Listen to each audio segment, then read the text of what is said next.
Sport fans, I'm Michael Sakala. I'm Brandon Wicker. And how the hell are you? Today we have a special guest with us, Larry McGeckran from Boston. Come on, Larry. The historian Yes. from Boston. Here Have he you is. seen Ted Williams play? Hello. Wow. How you doing? Fine, thank you, Michael. Thank you for Thank coming you, on the show. Thank you very much. My pleasure. Well, let's start the show Do you off. mean I gotta sit next to a Patriots fan? Let's start the show off about the Cowboys and Packers. It lived up to all the hype. This game, I know, they're the catch, no catch, but quite honestly, the way the rule is written, it wasn't a catch. I was sitting next to this man and could not believe that he didn't come I mean, out. what are you going to do? But I will say this, at the end of the day, Rodgers is a bad man. Now, I want to hear from the Patriots, what did you think about that game? From a Packer My fan. standpoint? I'm sorry, I'm all screwed up. Okay. Here. What did you think? I don't like the call, the way it's written in the rule book, but just like you said, I sat there and watched them break it down, like through every statement of it, and as you're watching the play, the play happened just like that, and I called it the Calvin Johnson play as soon as I saw it, because I saw the Calvin Johnson play 3-4 years ago against the Bears, just going to the ground, and the ball at the end touches, so it's not a catch. You can remember a lot of those were catches all the time. I mean, it's amazing. And I get it, and it's all because he was a second effort. He was trying to score on it. And then I also say, okay, you can have the TD, or you can have first and goal at the 6-inch line. Okay, go ahead. I got 4 minutes after that with 2 timeouts. It wouldn't have made a difference. To kick a field goal or a touchdown. No. They couldn't stop them on third down, even if they had a gun in their hand. They just couldn't stop him. That's why I'm saying, Rodgers is a bad man. Larry, I'm assuming you watched him. What did you think of that catch? I thought it was a catch. See, and I hate the Cowboys. And it goes back and forth. Now what I do He like, hates the boys. who does? That's why we're the most popular team in the world.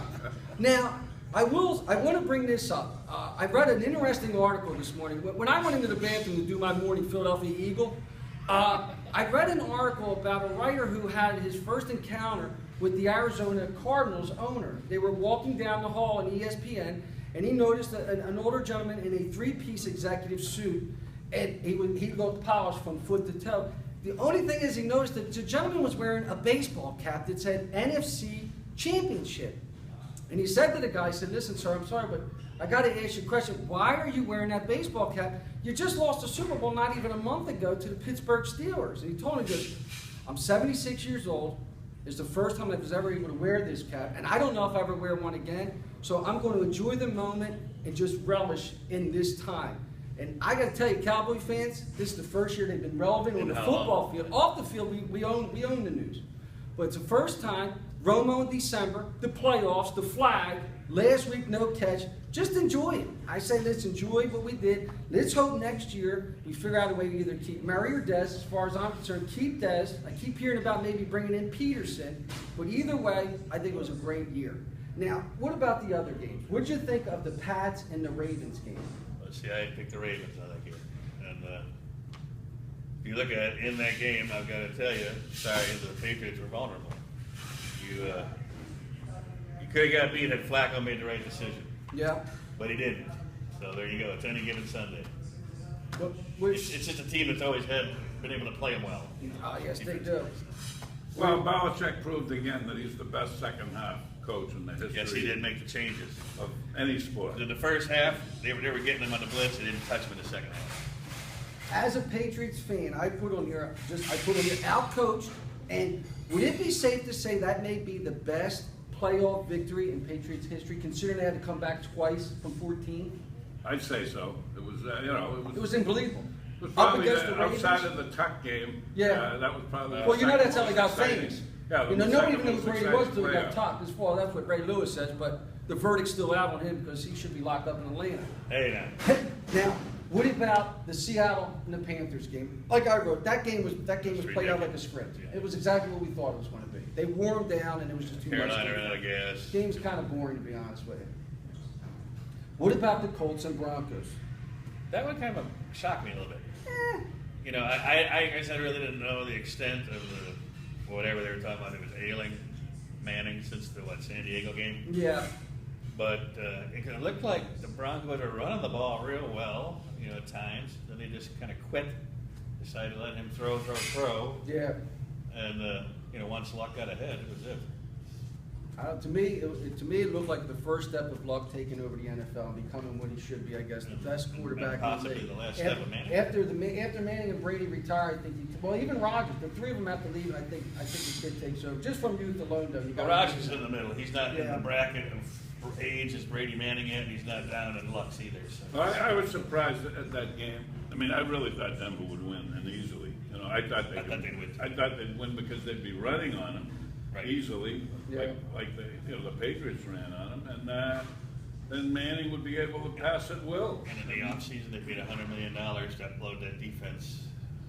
I was shocked that it was that easy a win for Indy. But I agree with you. Luck is the next. I mean, he's already right up there. I mean, he's not far behind right now. He's mowing down Manning's records. He's got a cannon. He's a strong boy. The Colts for years. He's a strong boy. Yeah. Now, before we get into the championship games, if you want, let's talk about this whole coaching carousel that's going on. And the first one I'll bring to you is the 49ers are bringing in, I hope I don't butcher this guy's name, Jim Tomasulo. What do you think of all he this? was on the deck of the Enterprise. Was that who that was? Don't go check. Spot, we have a new coach. All right. Go ahead. What do you got? I don't really know the guy, but in the annals of football, some of these big name guys here during the week have known him for years. Real good guy. I did not know that he's been on that squad for the last 7 years. Yeah, did the fill-in job when they let Singletary early, ended the one season, and Harbaugh took over. That game, they played the Cardinals. I think they won 38-7, but I think that was more of a team. That team was pretty damn good. And I was. It's equally shocking as that name was what he did his first day on the job. What was that? The whole entire coaching staff, except Tom Rathman. Bye. See you later. Yeah. There's a lot of good guys on that team. They were coaching that defense up and everything else.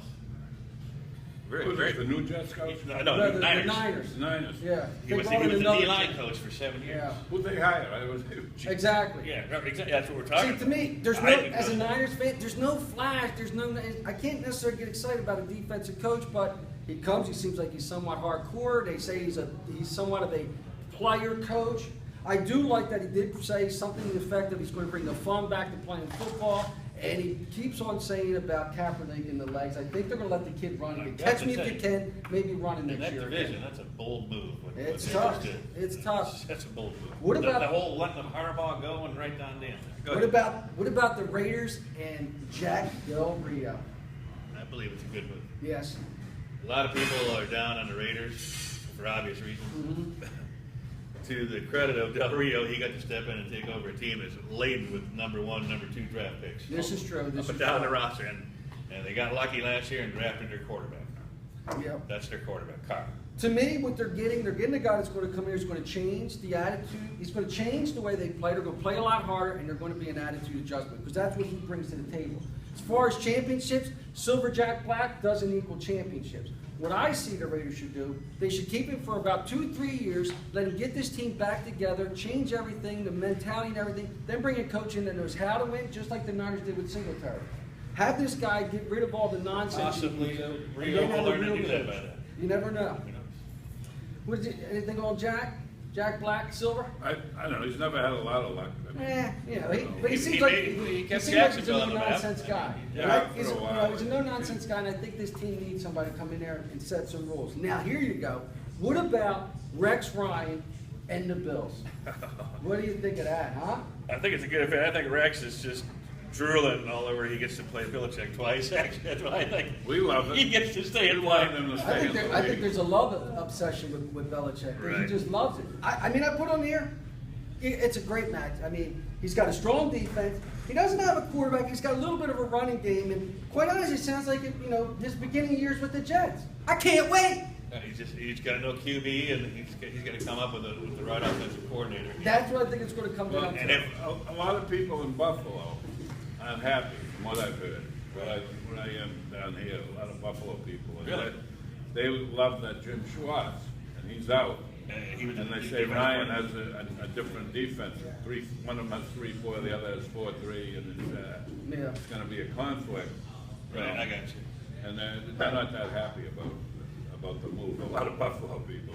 If anything, what he does bring, maybe not necessarily on the field, but off the field with his interviews, the Bills are going to start being put on prime time just because everybody loves to hear what he's got to say after the game.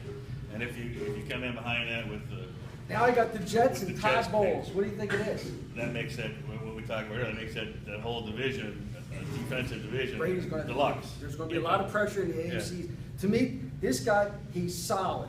And he's the opposite of Rex because he doesn't really talk that much, but this guy knows defense. All he's got to do is, my thought is, I'm not too much of a fan of this Champ Bailey as his offensive coordinator, simply because there's no quarterback. But the Jets, he's going to be another. He's going to change their whole mentality. He's a hardcore guy. Cowboys re-signed Jason Garrett. To me, I think it made sense. That's good. How about the Steelers? I wrote down here. You remind me, Dick LeBeau, after 11 years, took off. Well, they released him. Yeah, well, from what I'm hearing, he's either going to take a senior position with the Cardinals or do the Bengals give him a phone call and ask him to come on over, take over. Maybe he can help them win this playoff game. Wasn't he 77? He's up there. Yeah, he's like 76, He's up there. 77 years old. I don't know if he wants to be on the field anymore, but they can certainly use his knowledge in the place. Then we got, just recently happened, John Fox to the Bears. I think it was a good. Let go by Denver in a mutual agreement. That was strange. He's a very stable quarterback. From what I understand, it's the first head coach they brought in that actually was a head coach. Because I believe in the past they've always brought in non-head head Somebody coaches. who'd never been one before, right? Now, again, I got some notes here, and like I was telling you, if I were the Bears, they got to get back to the old days with this defense. Get rid of some guys, free up some salary cap, and bring in Sue from Detroit. Oh, no. I'm telling you. You bring in Sue, and guess what you have? You have the new version, 2015, the stainless steel fridge. Imagine this guy, 4th and 1 on the goal, and Sue's punching it in. I'm telling you. Payne would love it. Walter Payne would love it. What's You Gary go from going the to say fridge about to that? You want to take his best defensive Don't lineman you? and Stainless steel fridge. I mean, it makes too much sense. It just makes too much sense to bring him in. And then we got the ones that are still waiting. The Broncos, to me, just caution. Well, a quick note there. The stainless steel fridge is going to do some more eating if he's going to get up to par with the Perry. Yeah. Oh, yeah. Well, that's right. Well, stainless steel is a little bit more streamlined. How are they getting doodads? Huh? He's open market. If you get the cap, Yeah, you got to spend. You got to get rid Sue's of on the some market. guys. They got some The other guys. team can equal it, right? Detroit could Yes. match it. Match. If he wants to stay there. He didn't have to. But- He's a free agent. But like I was saying, You got the 20-some million a year. I think he's yeah. up in that ridiculous category. I think it's Broncos and Atlanta are still waiting to see who we're going to get lucky enough to coach that team. To me, just bring Shanahan to the Broncos. And the Falcons, they even need They're to talk waiting and waiting on the Seattle defensive I think the Falcons either need to talk to Josh Daniels or they need to go after that Dan Quinn from the That's defense. who they're waiting for. You almost wonder, because they got all this offensive weapons, so they try to build a defense here and they go after Quinn. I'm not really sure. Not gonna think Where of does it. Marrero fit in? The guy that left. Yeah, that's what I spoke to you about the other day. The fact that he basically ran himself out of the job. But listen to this: the man gets to sit there next year with $4 million that the Bills owe him. He'll be paid $4 million this year. Yeah, that's part of his buyout. That's part He of the gets buyout. $4 million, and then they say that he's worked himself into, if he doesn't go anywhere, the #1 on the coaching list next year when the dominoes start to fall on Black Monday. So, Yeah.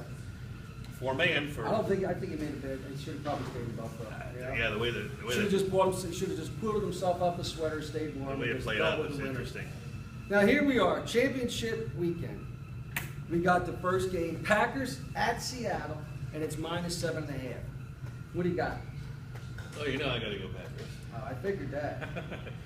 We're 24-13-2 against the spread, so let's hope that plays out in my favor. If I don't get up and be tough, physical with the Seahawks, I don't stand a chance. If I give them some Eddie Lacy, steady dose, To I me, got a chance. this game's going to come down to defense. You know, you got a one-legged, wobbling Rodgers coming in, and we know that defense, they bring it.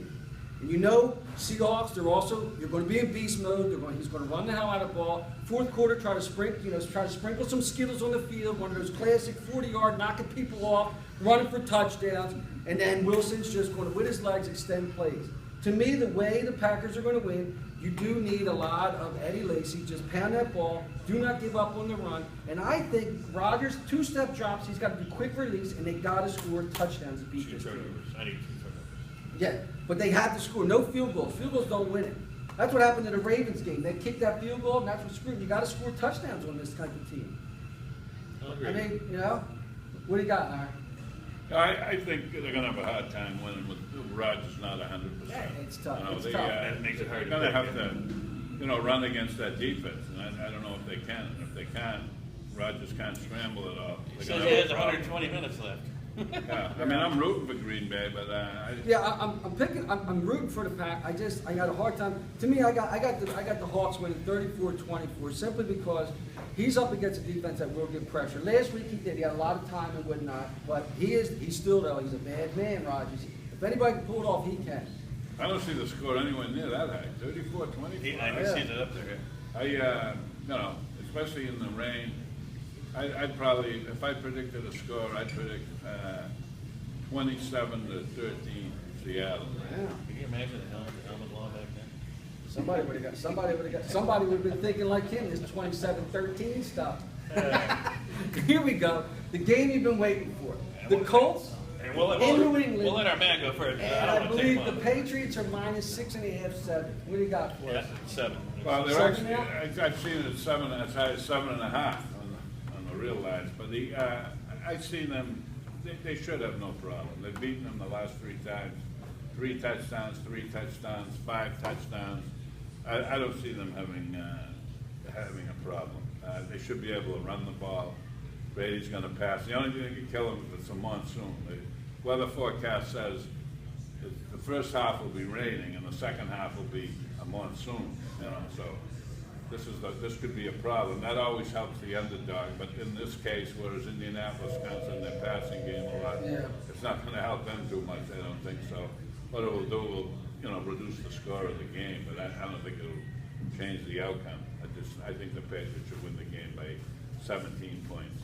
Spoken like a true fan of the Patriots. What'd you say? I'm telling you, I think it's the accent, to be honest with you.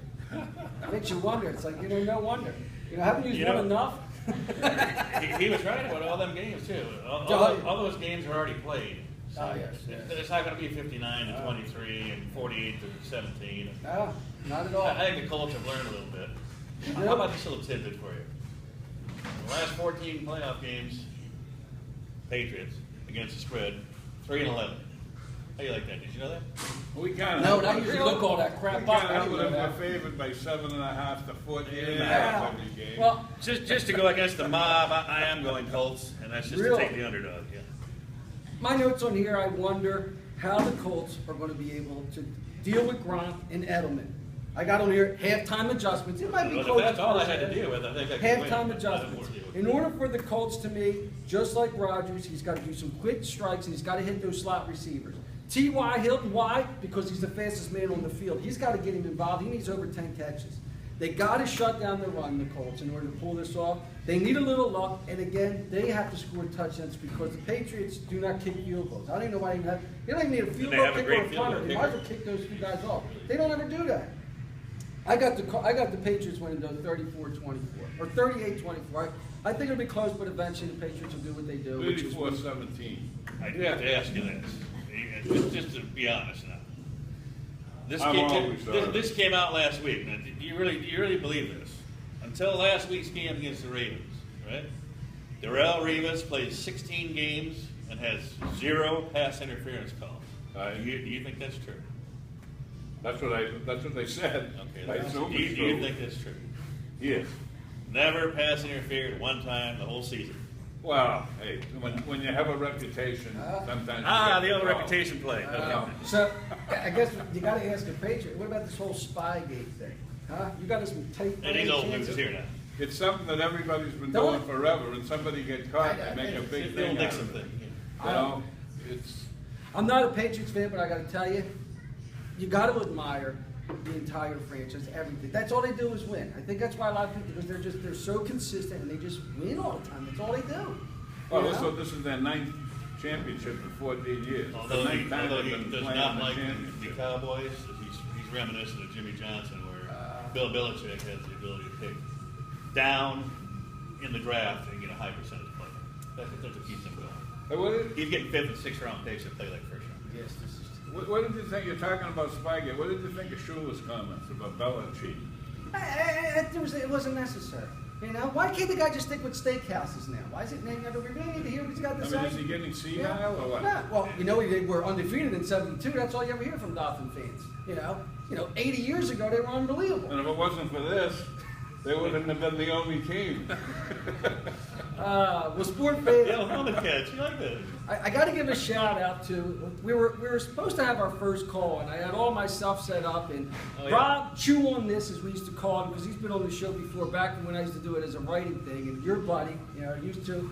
Can't wait to get used to say hello to each other. But unfortunately, his beautiful little daughter Ella's got an ear infection. Got to take her to the doctors and help her out. So I'm hoping maybe we can get him on for the Super Bowl because. He's here in spirit, right? Yeah, well, the thing is, if you notice, his mouth is proportioned to his head. And when you got a size like this, you're going to listen to the man. You know what I mean? So, Rob, don't worry. We'll have you on 2 weeks from now on the Super Bowl. And Ella, get home, get well soon, because I need Daddy to call in. We need to say hello to it. What do you got for these people? Huh? You got any prizes? We're gonna talk a little Oh, baseball. we're going to do a little history. That's right. You know what? I might as well do like he was doing in high school. I'll probably fall asleep during the history class, but I'll stay awake this time. Give me a little caffeine. So what do you got for us, historian? What do you want to talk about? What's going on with Boston this year? What's going to happen? The Red Sox, Got rid of the whole team. I read this morning where the WAR projections are for them to win 87 games. 87. Of course, Which puts them about, 8 or 9 shy of being where they want to be. No, yeah, I mean, right now, you know, unless everything worked out, that's probably where they'd be, 85, 86, 87. I mean, they have 5 pitches. I mean, whether or not Buckles can come back is one question. And then the new guys, Miley, I guess, is all right, and Porcello could be. I like the guy you got from the excellent. Cardinals. I'm glad not that the face. Kelly could be very good. He was sporadic last year. And then we got Masterson, the guy we used to have. He was injured last year with Cleveland. He had injury problems. He used to be a real good pitcher. They wanted to sign him to a contract last year, and he turned it down. He wanted more money, and then he had the injuries. You know, the Indians. So they have the Dodger deal you got there. The what? The Dodger deal you got there. Oh, with Hanley Ramirez? Yeah. I'm not a big fan of Hanley. I never was either. But, you know, in that park, he could have a big year. He could hit 320, 30 homers, 110 RBIs. That isn't... He just always seems like somebody who's full of ability and does about half the effort. You're right. He could have a decent year, and you know, the Panda there, you know, he looks like that was an a good excellent pickup. ball player. Yeah, he's a good third. Yeah, but those numbers with Ramirez, you're asking a lot out of his hammies, aren't you? Sounds like he always pull a hammy every other Yeah, week. he gets injured. Every other week. The big thing, the thing that's going to put the Red Sox over the top is they have a lot of pitching prospects. I mean, top flight. They have 4 left-handers: Owens and Strata, Rodriguez, the guy they got from Baltimore. I think it's Rodriguez. The guy they got for the Miller, you know, Right. the relief pitcher. Right. And they, you know, they 4 or 5 top-notch prospects. If 1 or 2 of them can come in, they could fill in if Buckles or somebody doesn't come through. I don't want them to spend a lot of money on a pitcher. I didn't want them to get less than. Don't like them. I can't see paying $150 million 6 or 7 years on a guy that's going to pitch for you for 3 years. I mean, it's not my money, but you can spend it better elsewhere, I think. One of the big teams this year coming up is the Chicago White Sox. They're getting a lot of players that, you know, It sounds like, you know, we got a couple of weeks. We're going to be talking baseball before you know it, because it sounds like this isn't just going to be a football show. We will extend this after the football season. But sports fans, enjoy your NFL Super Sunday Championship. Go Green Bay. Let's see if we don't have at least 2 great games. Larry, what do you got to say to these people and the folks at home? Who that say they're going to beat them Pats? Who that? Who that? That was pretty good. That was pretty good.